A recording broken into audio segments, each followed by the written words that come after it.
Bonjour et bienvenue dans cette première classe dédiée à une introduction générale au logiciel Illustrator.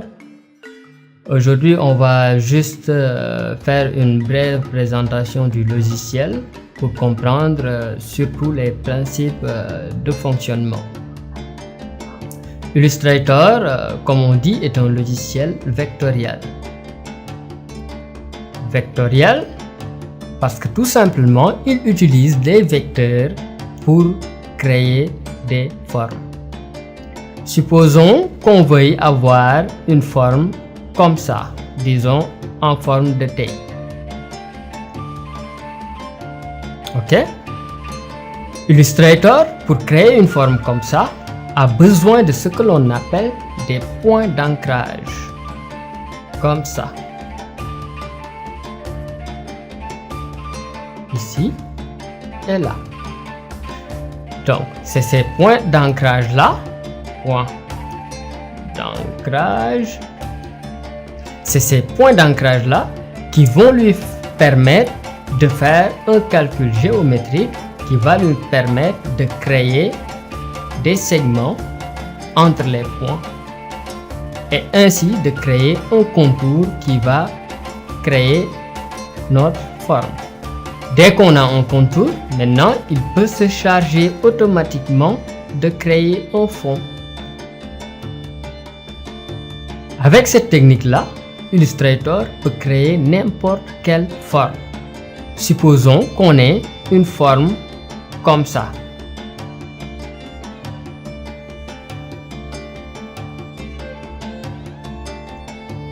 Illustrator peut utiliser un minimum de points d'ancrage pour avoir une forme comme ça.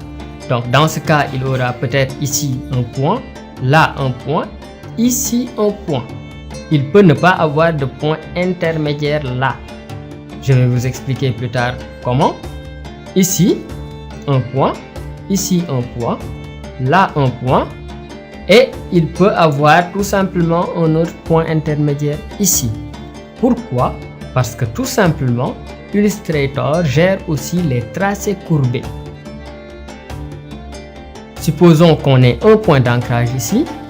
On peut avoir un deuxième point d'ancrage ici et dire à Illustrator, au lieu de nous faire un trait droit comme ça, il peut nous faire un trait courbé comme ça. Donc c'est grâce à ça que Illustrator va pouvoir créer des formes beaucoup plus complexes.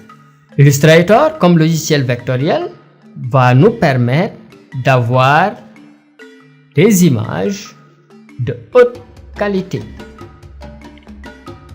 Haute qualité. Cela veut dire que sur Illustrator, on peut créer, supposons, un petit document de 10 mm sur 10 mm. D'accord? Ensuite, agrandir ce document-là sur un autre document beaucoup plus grand de 1 mètre sur 1 mètre par exemple, ou même plus. C'est juste un exemple. Et ceci sans perdre la moindre qualité. On dit que les images vectorielles ne se pixelisent pas. D'accord? Mais attention, il y en a qui créent une forme, un dessin sur Illustrator, qui l'exportent en un format bitmap comme JPEG ou PNG et venir me dire que pourtant je l'ai créé dans Illustrator, mais ça s'est pixelisé. Non. Lorsqu'on dit que les documents Illustrator ne pixelisent pas, on fait allusion au format natif de document AI ou à un format vectoriel. Tout ça, c'est de la théorie.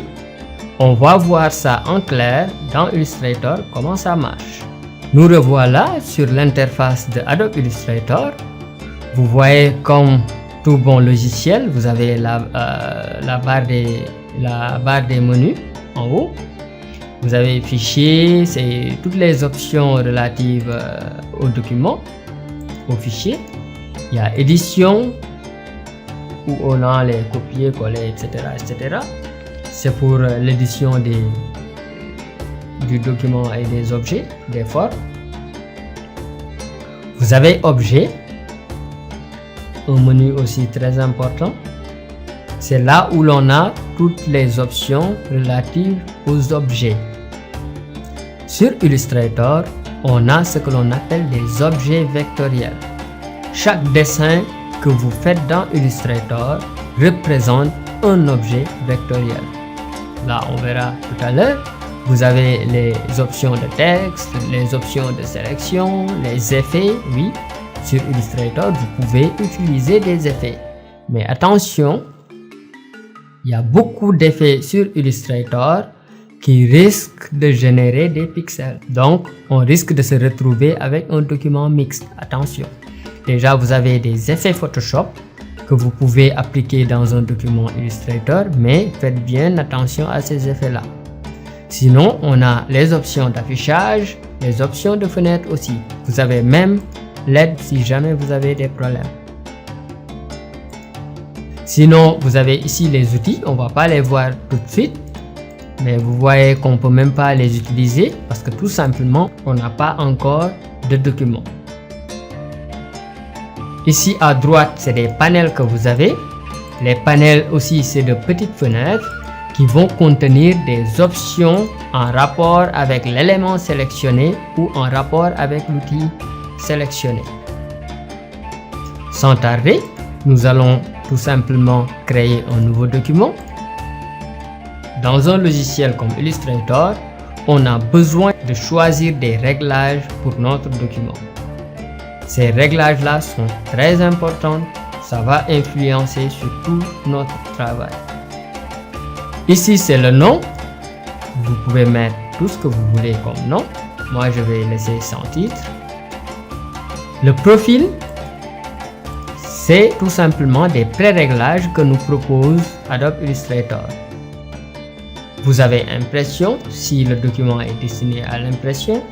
Web, si vous travaillez pour un design web. Les périphériques, mobiles. Les vidéos et films pour ceux qui font du montage vidéo, etc. Ou bien même un RVB de base simple. Sinon aussi, vous avez des plans. Récemment, Illustrator a adopté cet concept de plan. Donc là, maintenant, on peut créer plusieurs plans si l'on veut. Les plans, c'est comme des pages. Ok? On peut créer autant de pages ou bien autant de plans que l'on veut. On peut choisir aussi leur organisation. D'accord?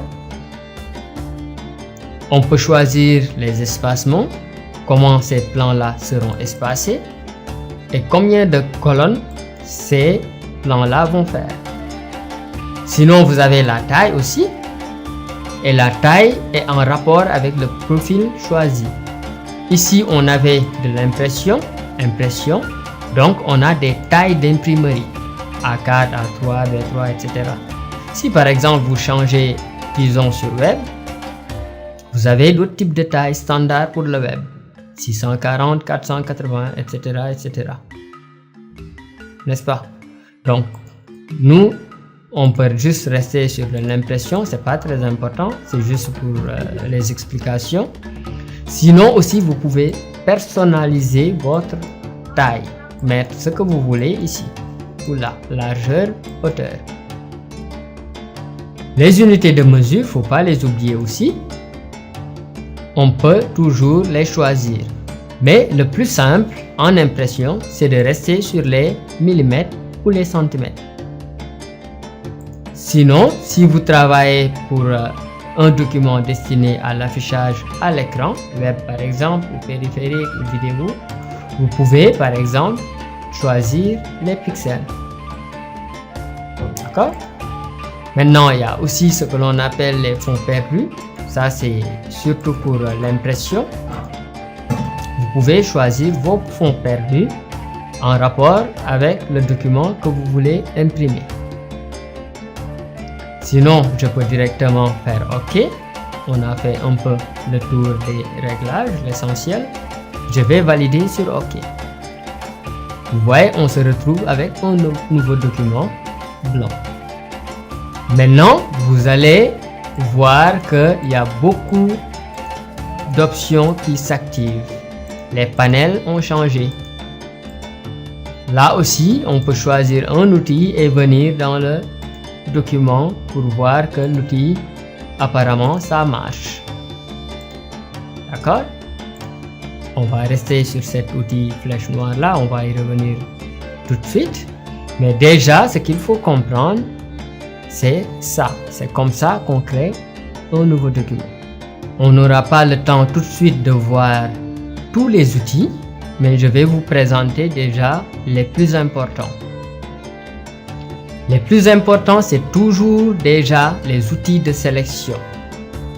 Surtout l'outil flèche noire et l'outil flèche blanche, c'est-à-dire l'outil de sélection d'objets et l'outil de sélection directe.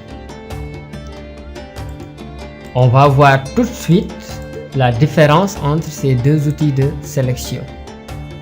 Mais d'abord, il nous faut avoir quelque chose dans notre document. Pour créer un objet sur Illustrator, on a des outils de dessin qui sont là, en bas des outils de sélection. Ok? Le premier outil de dessin, c'est l'outil plume. C'est un outil très important à maîtriser. Dans tous vos logiciels d'infographie, vous allez le retrouver. L'outil plume, on le voit sur Photoshop, on le voit sur Cinema 4D, sur Maya, sur Nuke, etc., etc. Donc c'est un logiciel, c'est un outil à connaître, c'est un outil à maîtriser. Et je vous le dis tout de suite, c'est un outil très simple à comprendre. Tout de suite dans les explications d'un dessin vectoriel, je vous avais dit que à chaque fois que Illustrator a besoin de faire une forme, il place des points d'ancrage. C'est exactement ce que fait l'outil plume. Là, si je viens dans le document, je fais un clic, j'ai un point d'ancrage. Mais attention, ici j'ai un trait bleu qui me suit, c'est juste un repère. Physiquement, ce trait bleu là n'existe pas. Si je veux l'enlever, je vais tout simplement dans Édition, Préférences, et j'ai Sélection et affichage de points d'ancrage. Ici, il y a Activer, afficher le déplacement. Je décoche pour outil plume. J'en ai pas besoin pour outil plume, donc je décoche. Je fais OK. Et je l'ai plus. Et attention, moi j'utilise la version CC 2015 d'Adobe Illustrator. Si vous avez une version ancienne, vous pouvez aussi ne pas avoir les mêmes options. Donc je vous conseille déjà de vous mettre à jour. Si vous pouvez même avoir Adobe Illustrator CC 2017, c'est mieux encore. Maintenant vous voyez, j'ai un premier point d'ancrage. Et si je clique à nouveau quelque part comme ça, j'ai un deuxième point d'ancrage. Et hop, ces deux points-là vont être reliés par un segment. Si je continue avec un troisième point, j'ai mon troisième point et le troisième point est relié. Je fais comme ça par exemple, j'ai un quatrième point et il est relié. Je peux revenir sur le premier point d'ancrage et vous voyez que l'icône du curseur change pour me montrer que attention, si tu cliques, tu vas fermer la forme. Je clique et je ferme la forme. Je me retrouve maintenant avec une forme vectorielle avec 4 points d'ancrage. Illustrator se sert de ces points-là pour créer ces formes. C'est ça qu'on appelle des points d'ancrage. Et les points d'ancrage rassemblés ont créé une forme. Maintenant, pour sélectionner cette forme-là, on a besoin de la flèche noire ou de l'outil de sélection d'objets. Vous voyez, avec ça, je peux sélectionner et déplacer comme je veux. Je peux faire comme ça, déplacer si je veux. Pour désélectionner, attention, Ici sur Illustrator, pour désélectionner un objet, on clique tout simplement à l'extérieur. Je sélectionne l'objet, je désélectionne l'objet. Maintenant, à quoi va me servir l'outil flèche blanche? Lui, c'est un outil de sélection directe. Il va me permettre de sélectionner tout simplement les points d'ancrage de l'objet. Comme ça, si je viens là, ça se met en surbrillance, je clique, j'ai sélectionné un point d'ancrage. Comment on reconnaît un point d'ancrage sélectionné? C'est très simple. Je vais zoomer sur ce point-là pour vous montrer. Pour zoomer, vous avez l'outil zoom qui est là. En bas, son raccourci c'est Z. Je clique, je glisse, je fais un rectangle de zoom comme ça. Dès que je relâche, ça me fait un zoom plan. Vous voyez, le point est bleu et rempli. Ça veut dire que c'est sélectionné. Si je veux voir comment sont les autres points, je dois me déplacer dans le document. Pour se déplacer très facilement, je peux aller chercher l'outil main qui est là. Je clique dans le document, je me déplace. Et là, je retrouve l'autre point d'ancrage. Je vois que lui, il n'est pas plein. Il est bleu sur les contours, mais le fond est blanc. Ça veut dire qu'il n'est pas sélectionné. Je vais dézoomer, je reprends l'outil zoom. Avec Alt enfoncé sur mon clavier, je clique dans le document pour dézoomer. Maintenant que j'ai compris tout ça, je peux reprendre la flèche blanche. Puisque j'ai sélectionné ce point-là, je peux même le déplacer. Si jamais vous avez dessiné quelque chose et que vous voulez le modifier, c'est comme ça qu'il faut s'y prendre. On peut prendre tout simplement des points et les déplacer pour changer la forme. On ne peut pas prendre l'outil flèche noire pour sélectionner un point d'ancrage. Non, il sélectionne tout l'objet. Par contre, on peut prendre l'outil flèche blanche pour sélectionner un point ou pour sélectionner plusieurs points et les déplacer en même temps. Je peux par exemple sélectionner tous les points, c'est comme si je déplace tout l'objet. D'accord? Voilà pour les outils de sélection essentiels. Les autres, on y reviendra plus tard. Sinon, avec l'outil plume, on peut aussi créer des tracés courbés. C'est-à-dire, si j'ai un premier point comme ça, je clique. Un deuxième point, je clique simple, j'ai un trait droit. Mais au moment du clic, si je fais un clic et que je maintiens, je glisse ma souris, je crée une courbe. Aussi simple que ça. D'accord?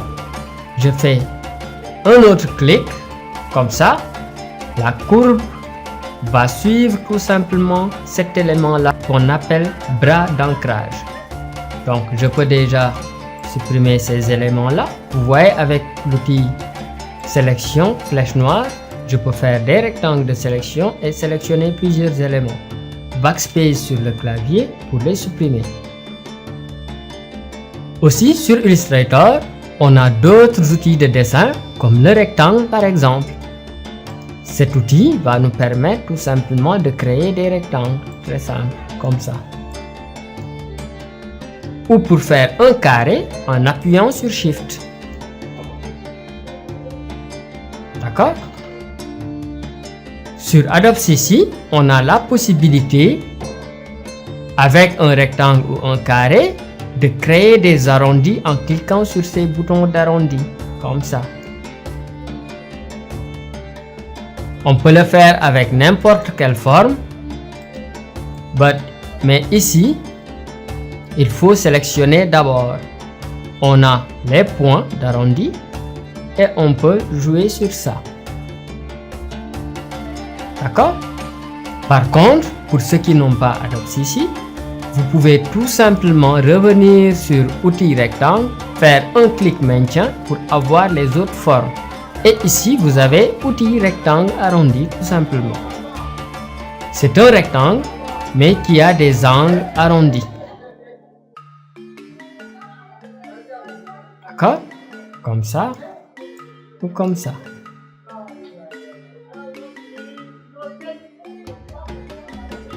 Aussi, on a d'autres formes. Vous pouvez peut-être les découvrir plus tard. C'est des ellipses pour faire des cercles. D'accord? C'est des polygones comme ça. C'est aussi des étoiles comme ça. Il y a même un halo que j'aime pas trop, mais qui se présente comme ça. Je peux revenir sur la flèche ou tout simplement faire un CTRL A pour tout sélectionner, backspace pour supprimer. Donc on a vu les outils de base de sélection, on a vu quelques outils de base de dessin, on a aussi un outil texte qui nous permet tout simplement d'écrire du texte. En cliquant, je peux écrire tout ce que je veux. Comme ça.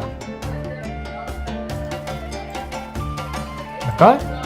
Et sur Illustrator, quand on a du texte, on peut changer les polices ici. Comme ça. On peut aussi changer la taille ici. Comme ça. D'accord? Avec l'outil texte, on peut aussi créer des blocs de texte comme ça. Et tout ce qu'on va écrire va rester dans le bloc.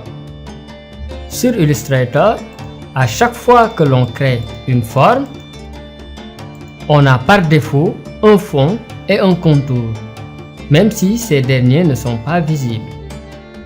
Maintenant, on peut gérer le fond et le contour ici même.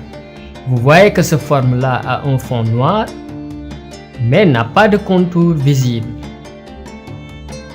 Pour avoir un contour visible, il faut d'abord renseigner le contour. Je peux par exemple mettre un contour en double-cliquant. Je peux tout simplement choisir, disons, du vert ici. Je fais OK. Et vous voyez, je commence à avoir un contour vert. Le fond aussi, je peux le changer si je veux. Je double-clique. Je peux aller chercher par exemple un fond rouge, comme ça. Maintenant, vous voyez, avec la flèche noire, je peux sélectionner ma forme. Je peux, avec l'outil zoom, zoomer sur le contour pour voir que j'ai un contour vert, un fond rouge. Donc, grâce à ces techniques de base, on peut commencer à créer des formes basiques. Disons par exemple, pour faire un visage simple, je peux aller chercher, disons, notre outil ellipse. Créer une tête, comme ça. Mettre un contour noir. Et un fond. Je ne sais pas si c'est un africain, on va mettre quelque chose comme ça. C'est un serré. Si on veut dessiner les yeux, même chose, outil ellipse. Je viens là, je dessine un œil. Je change le fond, je vais mettre du blanc, bien quelque chose comme ça. Je peux maintenant dupliquer cet même objet là, le mettre ici. Pour cela, on peut aller chercher l'outil flèche noire qu'on a vu tout à l'heure.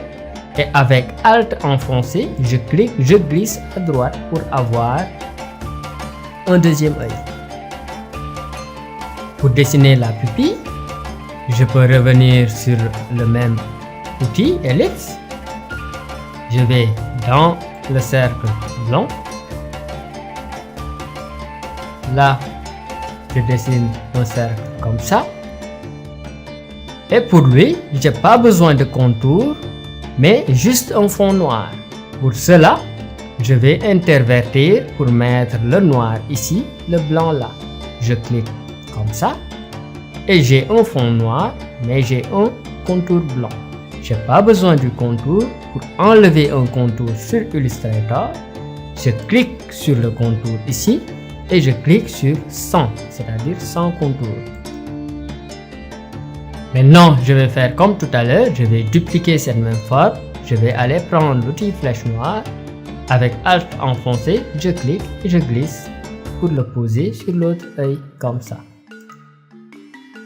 Pour le nez, je vais prendre l'outil plume.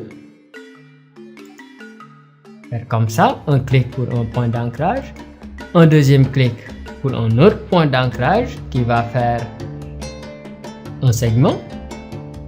Un clic comme ça et enfin un autre clic comme ça.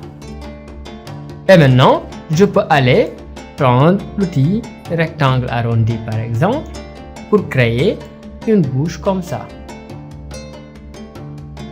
Et pour la bouche, je vais tout simplement lui mettre au fond, disons quelque chose comme ce rose là. Ensuite, je vais aller dessiner les oreilles.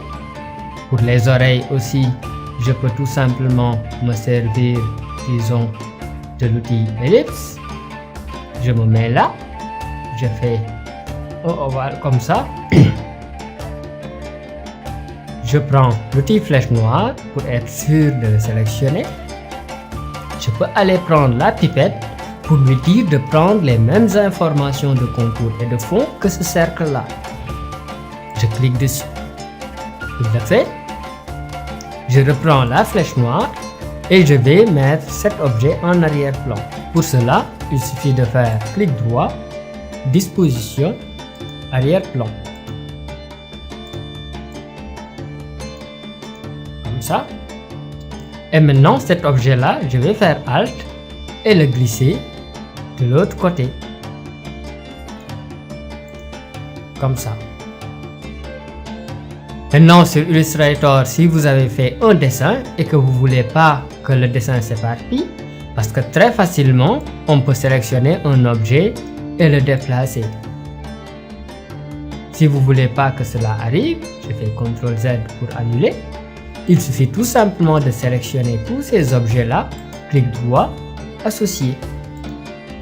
Maintenant que je les ai associés, je ne peux plus sélectionner le nez à part ou les yeux à part. Donc la tête va ensemble. Donc voilà, c'est tout pour cette introduction à Adobe Illustrator.